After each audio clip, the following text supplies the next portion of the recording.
Thank you. అర్థం చేసుకుందాం. మహాపరిశుద్ధుడ, మహోన్నతుడు అయిన దేవ, ఇప్పటి వరకు విస్తారంగా పాటలు పాడి నీ నామాన్ని మహిమపరిచమయ్యా. వాక్యములోకి వెళ్ళబోచుండగా నీ దాసుని మరుగు చేసి మీరు మాట్లాడండి. నీ బిడ్డలతో ఎలా మాట్లాడాలనుకుంటున్నారో ఆ విధముగా మీరు మాట్లాడి పలకరించి బలపరచండి. మానవ జ్ఞానము కాదు నాయన, మానవ తెలివితేటలు కాదయ్యా. నీ జ్ఞానముతో నీ దాసుని మరుగు చేసి మా అందరితో మాట్లాడమని, నీ కృపతో మమ్మలను బలపరచండి అయ్యా. యవనస్తులుగా మేము కూడి ఉన్నాం. మా స్థితిగతులను ఎరిగిన వాడవయ్యా. మీరే మాతో మాట్లాడి మమ్మలను బలపరచమని, వాక్యం ద్వారా మమ్మల్ని దర్శించి ఈ రాత్రి మమ్మలను బలపరిచి నీ వాక్కు చేత మమ్మల్ని నడిపించమని యేసు నామములో అడిగి వేడుకుంటున్నాము తండ్రి. ఆమేన్.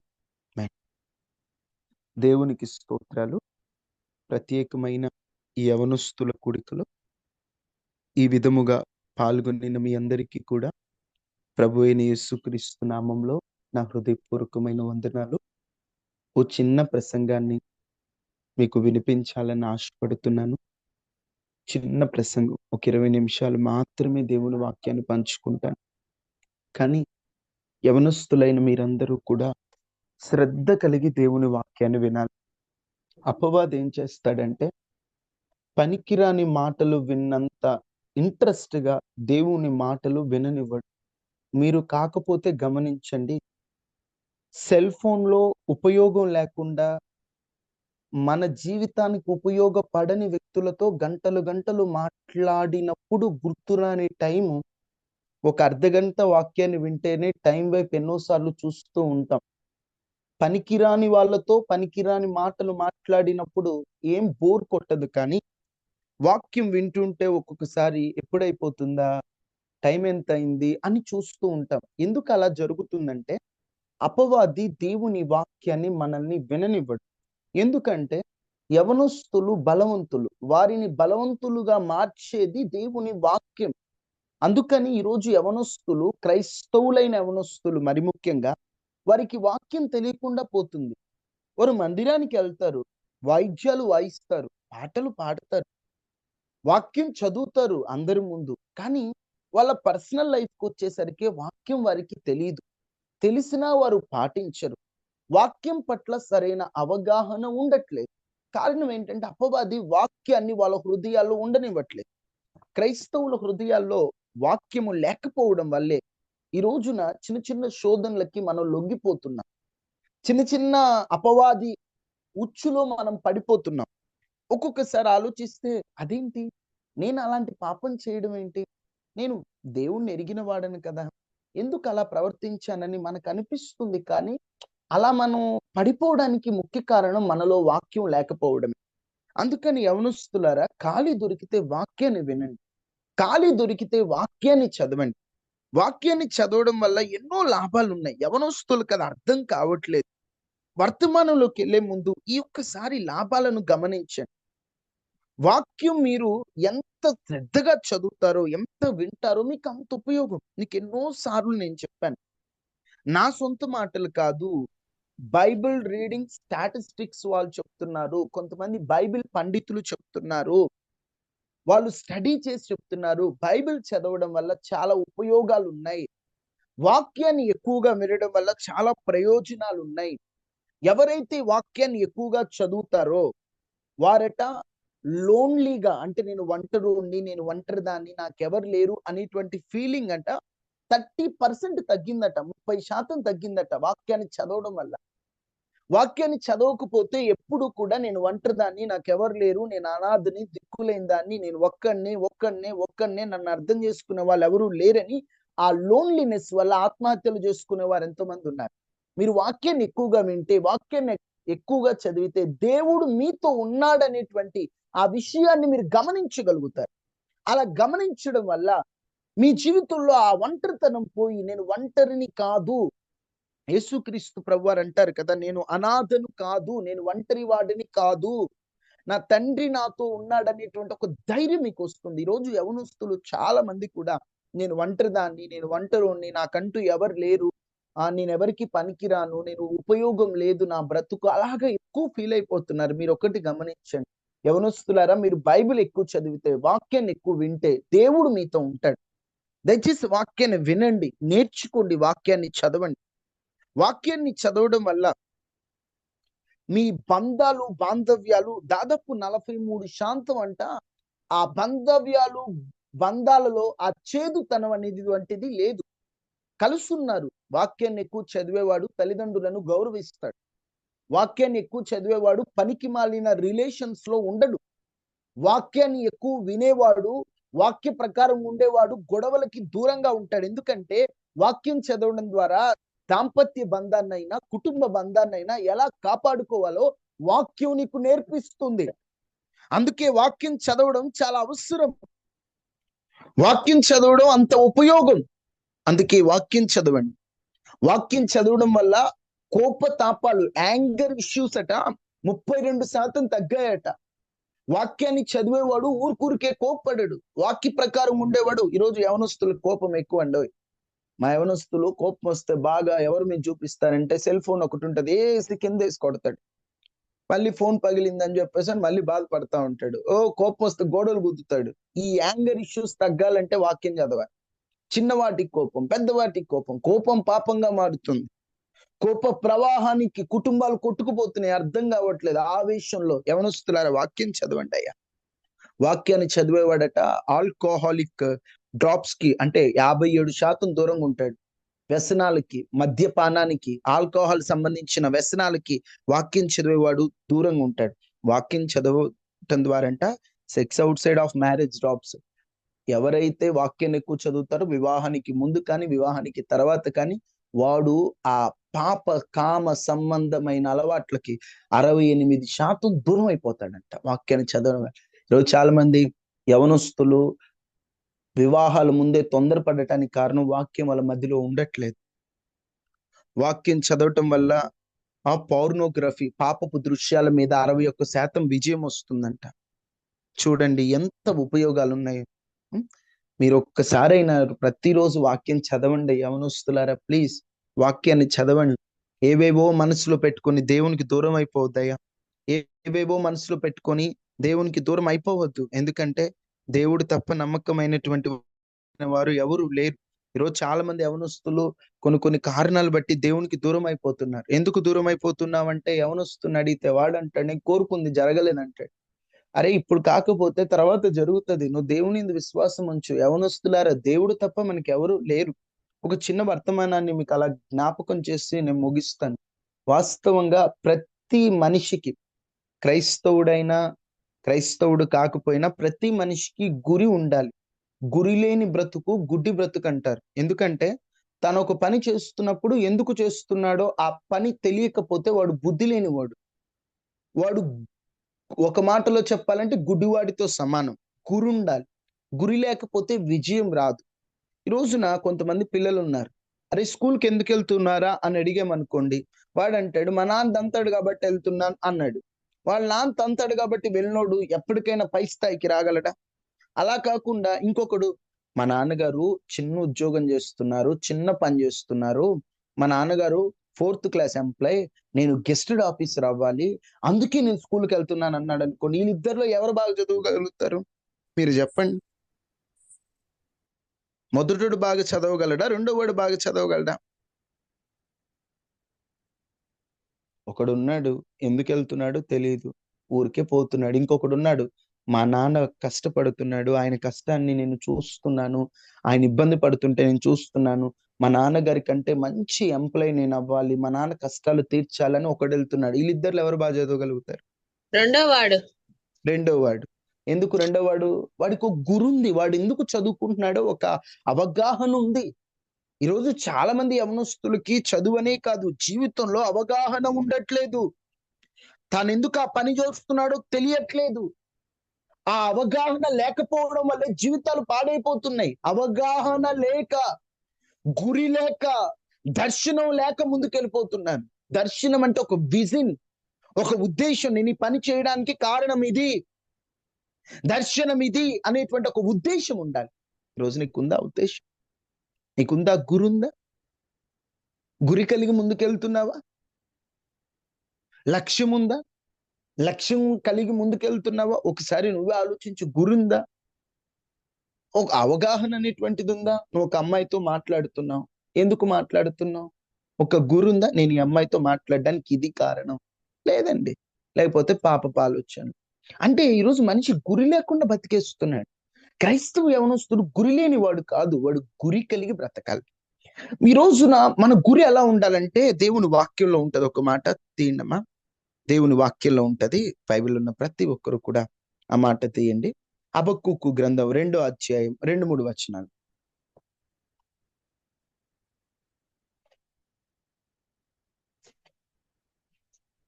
హబక్కూకు గ్రంథం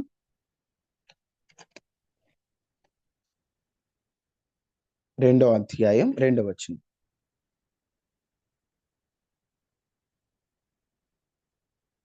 యెహోవా నాకిలాగు సెలవిచ్చెను. అమ్మా ఉన్నారా? ఎవరైనా ఒకరు చదవచ్చు కదా? ఉన్నారా అందరూ?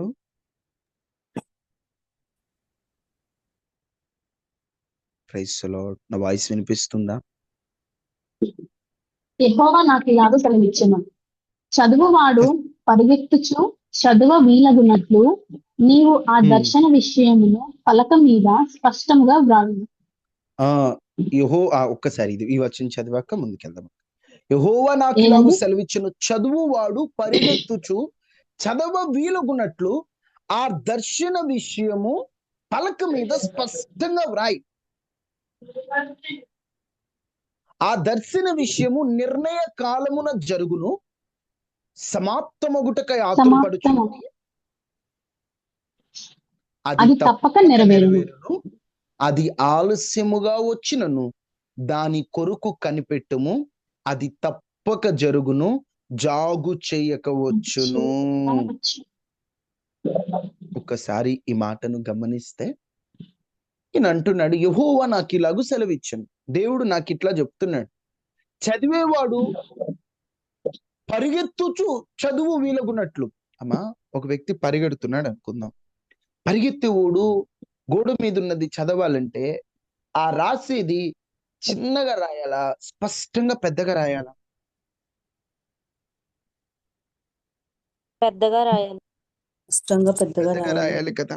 చిన్నగా రాస్తే అది కనిపిస్తుందా? అంటే ఇక్కడ రాయబడింది, చదువువాడు పరిగెత్తుచు చదువు వీలగునట్లు దర్శన విషయంలో ఇంకొక స్పష్టతను ఉండాలి. అమ్మ, ఒకటి చెప్తున్నాను యవనస్తులారా, ఒక స్పష్టమైన దర్శనంతో ముందుకెళ్ళండి. ఒక స్పష్టమైన గురితో ముందుకెళ్ళండి. ప్రభువా, నాకు ఈ పని ఇందుకు కావాలి, నాకు ఇది ఇందుకు అవసరం, నాకు ఇలాగున కావాలయ్యా, నాకు గురుంది. ప్రభువా, నా తండ్రి కష్టపడుతుంటే చూడలేకపోతున్నాను, నాకు ఒక ఉద్యోగం కావాలి. అయా, నీ సేవలో ఇబ్బందులు చూడలేకపోతున్నాను, నేను సేవకి సాయపడాలి. అయా, విధవరాలు బాధపడుతుంటే చూడలేకపోతున్నాను, వారికి నేను ఒక చేదోడు వాదోడుగా ఉండాలి. నా గురిది నాయనా, నా దర్శనం ఇదయ్యా, నేను ఈ దర్శనంతో ముందుకు సాగిపోతానని ఒక స్పష్టతను ఉండాలి. ఈరోజు యవనస్తుల దర్శనాలు ఎలా ఉంటున్నాయంటే, ఈ రోజు ఒకటి అంటాడు, రేపు ఇంకోటి అంటాడు, రేపు ఇంకోటి అంటాడు, ఎల్లుండి మరొకటి అంటాడు. అలా కదా, ఒక స్పష్టత, ఒక క్లారిటీ ఉండాలి. ఆ క్లారిటీతో నువ్వు ముందుకెళ్తేనట, నువ్వు క్లారిటీ తీసుకున్న వెంటనే ఆ దర్శనం నీకు నెరవేరకపోవచ్చు, కానీ నిర్ణయ కాలములో అది జరగబోతుంది. దర్శనం నిర్ణయ కాలంలో జరుగుతుంది. అది నువ్వు మంచి దర్శనంతో నువ్వు ముందుకెళ్తే అదట తప్పక నెరవేరుద్దట. ఆలస్యమైనా కూడా తప్పక నెరవేరుతుంది, జాగు చేయక జరుగుతుంది. ఒక మంచి గురి పెట్టుకోండి, ఒక మంచి దర్శనం పెట్టుకోండి, వాక్యానుసారంగా ముందుకెళ్ళండి. నిశ్చయముగా దేవుడు తన బిడ్డల యొక్క గురిని ఆయన గమ్యము వరకు చేర్చును గాక, ఆ దర్శనమును ఆయన నెరవేర్చును గాక. ఇంతవరకు బానే ఉంది బ్రదర్. మనం ఒక గురి పెట్టుకుంటే, ఒక దర్శనం పెట్టుకుంటే, అది నెరవేరాలంటే ఏం చేయాలి? ఏం చేస్తే ఆ దర్శనం నెరవేరుతుంది? ఏం చేస్తే మన గురి ముందుకు సాగిపోతాం? నేను పెట్టుకున్నానయ్యా, గురి పెట్టుకొని 2 సంవత్సరాలు అవుతుంది, నాకు ఇంతవరకు ఏ విజయం లేదే. నేను గురి పెట్టుకొని 10 నెలలు అవుతుంది, నాకేం లేదు. నేను గురి పెట్టుకొని 10 ఏళ్ళు అవుతుంది, నాకేం లేదే అని బాధపడుతున్నావు కదా. గురి పెట్టుకున్నవాడు ఎలా బ్రతకాలి? మన దేవుడు ఎలాగంటే, నువ్వు ఎలా అయినా బతుకు, నేను నిన్ను ఆశీర్వదించేస్తానని కాదు. ఒక దీవెన నీకు పొందాలంటే నీలో మార్పు కనపడాలి. ప్రభు కోరిన మార్పు కనబడకపోతే నీకు ఆ గురి, ఆ దర్శనం నెరవేరదు, నీకు ఆశీర్వాదం రాదు. ఉదాహరణకి చెప్పాలంటే, పలుమార్లు మీతో చెప్పాను, యోసేపుని అన్నలు అమ్మివేశారు. అమ్మివేశాక యోసేపు రాజయ్య ఆశీర్వదింపబడిన తరువాత మరలా అన్నలు తన తమ్ముడని తెలియక యోసేపు దగ్గరకు వచ్చారు. అప్పుడు యోసేపు వారితో ఒక మాట చెప్తాడు. వాళ్ళకి తెలియకుండా ఒక విలువైన వస్తువు బెన్యామీను సంచిలో పెట్టి, ఎవడు తీశాడో చెప్పండి, అలా కొంత కథ జరుగుతుంది. ఆ కథ ఎందుకు యోసేపు అలా చేశాడంటే, ఒకప్పుడు స్వార్థం కొరకు తమ్ముణ్ణి అమ్మివేసిన అన్నల్లో మార్పు వచ్చిందో లేదో తెలుసుకోవడానికి ఒక వస్తువు పెడితే వాళ్ళలో ఎంత మార్పు వచ్చిందంటే, అయ్యా అవసరమైతే నా తమ్ముడి ప్రాణానికి బదులుగా నా ప్రాణం తీసుకో అనే అంత మార్పు వచ్చింది.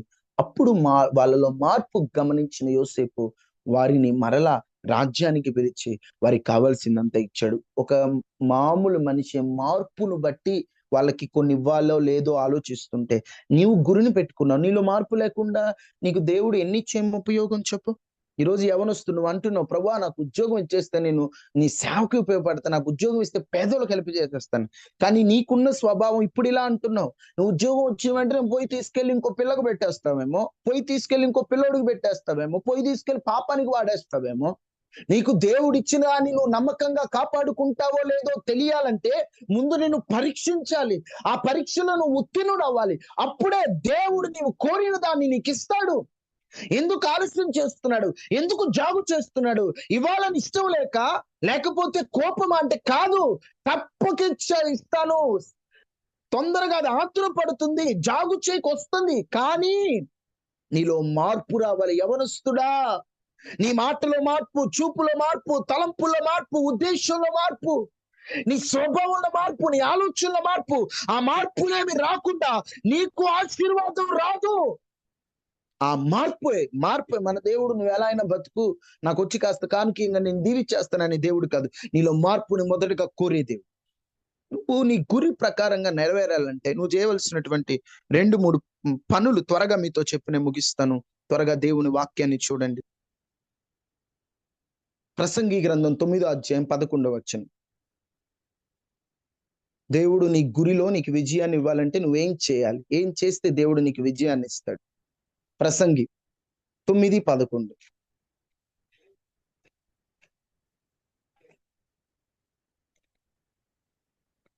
మరియు నేను ఆలోచింపగా సూర్యుని క్రింద జరుగుచున్నది నాకు తెలియబడెను. వడి గలవారు పరుగులో గెలవరు, బలము గలవారు యుద్ధమునందు విజయం అందరు. జ్ఞానము లేని వారికి అన్నము దొరకదు, బుద్ధిమంతులగుట వలన ఐశ్వర్యం కలగదు, తెలివి గల వారికి అనుగ్రహము దొరకదు. ఇవన్నీ అదృష్టవశము చేతనే, కాలవశము చేతనే అందరికీ కలుగుచున్నవి. వాస్తవంగా మాట్లాడాలంటే ఈ వచనంలో వడిగలవారు పరుగులో గెలవరు. లోక ప్రకారంగా పరుగెత్తే సామర్థ్యం ఒకడికి ఉందంటే వాడు పరిగెత్తగలుగుతాడా, ఓడిపోతాడా? మీరు చెప్పండి. లోక ప్రకారంగా బలము కలిగిన వాడు యుద్ధములో గెలుస్తాడా, ఓడిపోతాడా? గెలుస్తాడు. పరిగెత్తగలడు. కానీ ఇక్కడేం రాయబడి ఉంది? అరే బాబు, వడిగలవాడేమో పరిగెత్తలేకపోవచ్చు, బలము గలవాడు విజయం పొందకపోవచ్చు, బాగా జ్ఞానం ఉన్నవాడు కన్నం దొరకకపోవచ్చు. ఈ లోకం ఏమనుకుంటుందంటే వాడి జ్ఞానాన్ని బట్టి, వాడి బలాన్ని బట్టి, లేదా అదృష్టాన్ని బట్టి అనుకుంటారు. కానీ ఒక యవనస్తుడు తన గురిని తాను ఛేదించాలంటే అతనికి కావలసినది అదృష్టమో, బలమో, ఈ లోక జ్ఞానమో కాదు. అతడు దేవునిపై ఆధారపడాలి. దేవునిపై ఆధారపడిన యవనస్తుడు అతడు బలము లేనివాడైనా ఆయన బలముతో అంటాడు. పౌలు భక్తుడు ఏమంటాడు? నన్ను బలపరుచు వాని యందు నేను సమస్తము చేయగలనంటాడు. అతడు జ్ఞానము లేనివాడైతే, ఇదిగో మీలో ఎవరికైనా జ్ఞానము కొదువుగా ఉంటే అడగమన్నవాడు జ్ఞానాన్ని అనుగ్రహిస్తాడు. అతడు పరుగెత్తలేని వాడైతే అతనికి నడక నేర్పించేవాడు మనతో ఉన్నాడు.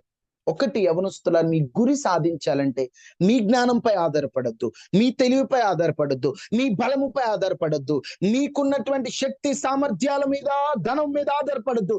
దేవుని మీద ఆధారపడు.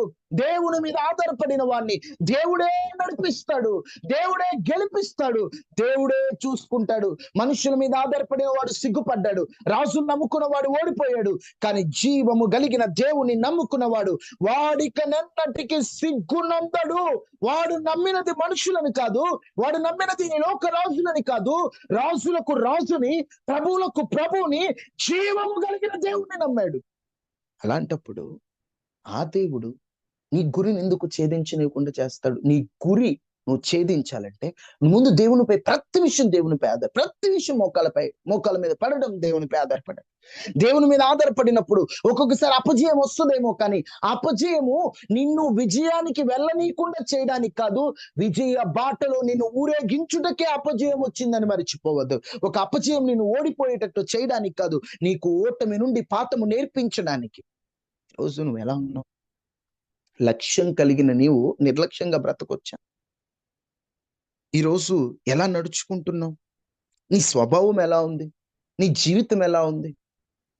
ఒకసారి నువ్వే పరిశీలించుకో. ఒకసారి నువ్వు ఎలా ఉన్నావు? నువ్వు నిజంగా దేవుని మీద ఆధారపడుతున్నావు? ఏదో ఊరికే ప్రార్థన చేసి స్తోత్రం స్తోత్రం స్తోత్రం, ఏదో స్తోత్రం ప్రభా నాకు ఇవ్వని కాసేపు దేవుడు ఇస్తాడో లేదో నమ్మకం లేకపోతే పక్కకి వెళ్ళిపోతావు. ఇట్లా కాదు. ఈ లోక ప్రకారం డబ్బున్నవాడు, బలం ఉన్నవాడు గెలుస్తాడేమో, కానీ దేవునిపై ఆధారపడిన వాడు గెలుస్తాడు. ఒకసారి మీకు అర్థం అవ్వాలంటే, హన్నా ఉంది బైబిల్. హన్నా తన 5 ఏళ్ల కుమారుణ్ణి యాజకుణ్ణి చేయాలని దేవుని సన్నిధిలో పెట్టేది. అప్పటికే ఏలి కుమారులు 2 ఉన్నారు, హోఫ్ని, ఫీనెహాస్. వాళ్ళిద్దరూ యాజకులు అవుతారు నెక్స్ట్. ఇప్పుడు హన్నా కొడుకును పెడితే వాళ్ళిద్దరు వీడిని గెలవనిస్తారా? ఈ చిన్నోడిని గెలవనిస్తారా? నువ్వేంట్రా చిన్నోడివి అని వాడిని గెలవనిరు. మీ భాషలో చెప్తున్నాను, మన భాష. వాడిని గెలవనివ్వరు. కానీ ఆ తల్లి అక్కడ పెట్టింది. ఎవరో ఒకళ్ళు అని ఉంటారు, మనల్ని అంటారు, అమ్మా ఏలి 2 కొడుకులు మామూలు కాదు, నీ కొడుకుని పైకి రానివ్వరు వాళ్ళు మామూలు కాదు తల్లి, వాళ్ళతో ఎందుకమ్మా నీకో, వాళ్ళతో ఎందుకు పెట్టుకున్నావు నువ్వు అని అనుంటారు. అనుంటే ఆమె ఏమనుంటుందో తెలుసా? చూడండి ఆమె ఏమన్నదో. సమూయేలు మొదటి గ్రంథం 2వ అధ్యాయం 4వ వచనం. ఆమె నమ్మిన మాట. సమూయేలు మొదటి గ్రంథం 2వ అధ్యాయం 4వ వచనం. ప్రఖ్యాతి నొందిన విలుకాండ్రు ఓడిపోవుదురు, తొట్టిల వారు బలము ధరించుదురు. అరే, ప్రఖ్యాతి కలిగిన వారు, బలమున్న వారైనా ఓడిపోతారేమో, కానీ తొట్టిల్ల వారికి కూడా బలము ధరించే దేవుడు ఒక ఆయన. తొట్టిల్లేవాడు అటు ఇటుగా ఉంటాడో లేదో, చిన్నోడు వీడేం చేస్తాడు అన్నోడికి కూడా విజయాన్ని ఇచ్చేదాడు. మా లోక ప్రకారంగా శూరులైన వారు, వీరులైన వారు నిజంగా వీరులు అయిపోరు.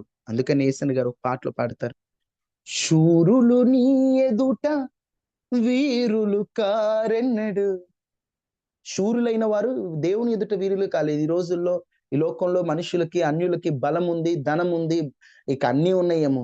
నీకు ఏమీ లేకపోయినా నీకు యేసయ్య ఉన్నాడు. ఆయన మీద ఆధారపడే యవనస్తుడా, ప్రభువా ఇప్పటి వరకు నీ మీద నేను కొంచెం ఆధారపడ్డాను, ఈ రోజు నుండి సంపూర్తిగా నీ మీద నేను ఆధారపడుతున్నానయ్యా, సంపూర్తిగా నీ మీద ఆధారపడుతున్నాను.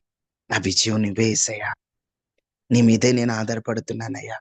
నీ మనుషుల వైపు చూడనయ్యా, అధికారుల వైపు చూడనయ్యా, పరిస్థితుల వైపు చూడనయ్యా.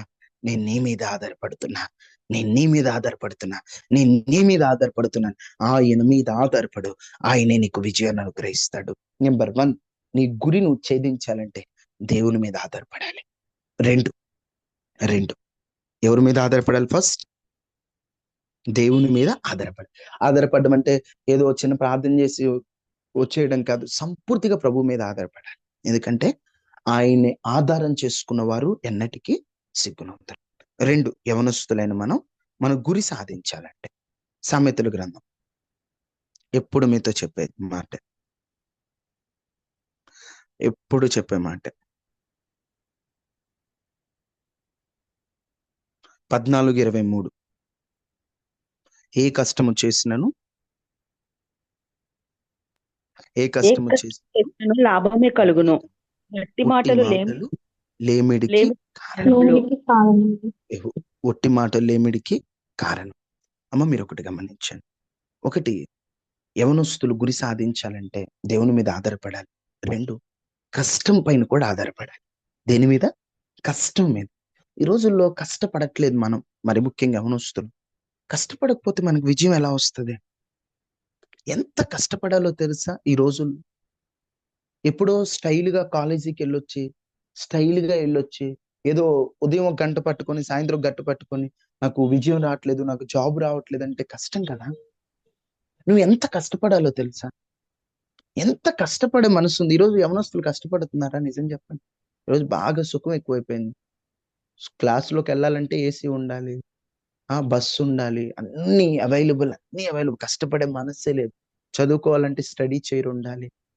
అన్నీ ఉంటేనే అప్పుడు చదువుకుంటాం మనం. అంబేద్కర్ గారు వీధి లైట్ల కింద కూర్చొని చదువుకోలేదా? వారికేముంది? కష్టపడే మనసుండాలి గానీ, ఏమున్నా లేకపోయినా ఏమైందండి బ్రదర్? కష్టపడే మనస్సు అడుగు దేవుడినయ్యా. బద్ధకం చేత సోమరివాడు పస్తుపడి ఉంటాడు. నాలో సోమరితనం ఎక్కువైపోతుంది. కష్టపడాలి. చదువులనే కాదు, వ్యాపారం కష్టపడు. కష్టపడి పని చేయి. ఈ రోజుల్లో ఒక రూపాయి సంపాదించుకొని దాచిపెట్టుకోవాలండి. యవనస్తులైనటువంటి వాళ్ళం మనం. రేపటి రోజున కాలం ఇంకా కష్టంగా రాబోతుంది. మనం ఎంత జాగ్రత్తగా ఖర్చు పెట్టాలి. ఈరోజు డబ్బుంది గదా అని విర్రవీగామనుకోండి, రేపొద్దున చాలా ఇబ్బంది పడతాం. యవనస్తులైన మనం ఎంత జాగ్రత్తగా ఖర్చు పెట్టాలనుకున్నారండి? ఎంత కష్టపడాలనుకున్నారండి? కష్టపడిన వానికి దేవుడు ఎప్పుడూ కూడా కష్టాన్ని వృధా చేయనీయడు. దేవుని వాక్యంలో రాయబడిన మాట, ఏ కష్టం చేసినా లాభం దేవుడిస్తాడు. కష్టపడండి. చదవండి. ఎప్పుడు చెప్తుంటాను, క్రైస్తవుడైతే పాలకుడవ్వాలి లేదా ప్రవక్త అవ్వాలి. అంటే ఉంటే దేవుని సేవలో ఉండాలి, లేతే దేశంలో మంచి స్థానంలో ఉండాలి. ఎప్పుడు చెప్తుంటాను యవనస్తులారా, డిపార్ట్మెంట్స్ పాడైపోతున్నాయి. వ్యవస్థలు పాడైపోతున్నాయి. క్రైస్తవులు కావాలి. మెడికల్ డిపార్ట్మెంట్‌లో క్రైస్తవులు కావాలి. ఎప్పుడు మీతో మొన్న కూడా చెప్పాను. న్యాయ వ్యవస్థ, అధికార వ్యవస్థ, ఆరోగ్య వ్యవస్థలో క్రైస్తవులు ఉండాలి. ఆరోగ్య వ్యవస్థ అంటే హాస్పిటల్ సంబంధించిన వాటిలో క్రైస్తవులు కావాలి. ఆ తరువాత అధికార వ్యవస్థ, పరిపాలించే నాయకులు క్రైస్తవులై ఉండాలి. ఆ తర్వాత న్యాయ వ్యవస్థ, కోర్టులు, పోలీసులు క్రైస్తవులై ఉండాలి. అన్యాయం విజృంభిస్తుంది. ఎక్కడ పట్టిన అక్రమం. క్రైస్తవులారా, క్రైస్తవ పిల్లలు మనం చదువుకుందాం. మాకంటే కాస్త అవకాశం లేకుండా పోతుంది. కొంతమంది చదవండి తల్లులు. యవనస్తులారా, కష్టపడండమ్మా. ఓడిపోయినా కూడా వెనక్కి తిరగొద్దు. ఇంకా కష్టపడండి. ప్రభువు మీకు విజయాన్ని ఇస్తారు. పిల్లలకు నేర్పించండి. తల్లులు కొంతమంది ఉన్నారు. కష్టపట్టు నేర్పించండి. వాళ్ళు కష్టం ఇష్టంగా పడాలి. అమ్మో! పుస్తకాలు అనకూడదు. ఎప్పుడైనా ఖాళీగా ఉన్నప్పుడు ఫోన్ చూడాలనేది రాకూడదు. ఖాళీగా ఉన్నప్పుడు ఏదన్నా నేర్చుకోవాలని ఆలోచన రావాలి. ఖాళీగా ఉన్నప్పుడు ఎక్కడ తిరగాలి, ఎక్కడ తినాలి కాదు. ఖాళీగా ఉన్నప్పుడు ఇంకోటి ఏదైనా స్టడీస్‌లో పిల్లలు ఎంజాయ్ చేస్తూ చదవాలి. అది నేర్పించండి తల్లులారా. పిల్లల్ని కష్టంగా రుద్ది చదువు కాదు. ఇష్టంగా ఎంజాయ్ చేస్తూ చదవాలి. ప్రతి పాఠం కూడా ఎంజాయ్ చేస్తూ చదవాలి. కష్టపడించండి. వాళ్ళ గురి దేవుడు ఛేదించేటట్లు సహాయం చేస్తాడు. 3, 3, 3 పాపానికి దూరంగా ఉండండి. మీ గురిని దేవుడు నెరవేర్చినట్లు కృప చూపిస్తాడు. సంసోను పట్ల దేవునికి ఒక గురుంది. కానీ పాపానికి దగ్గరవ్వటం వల్ల గురికి దూరమయ్యాడు.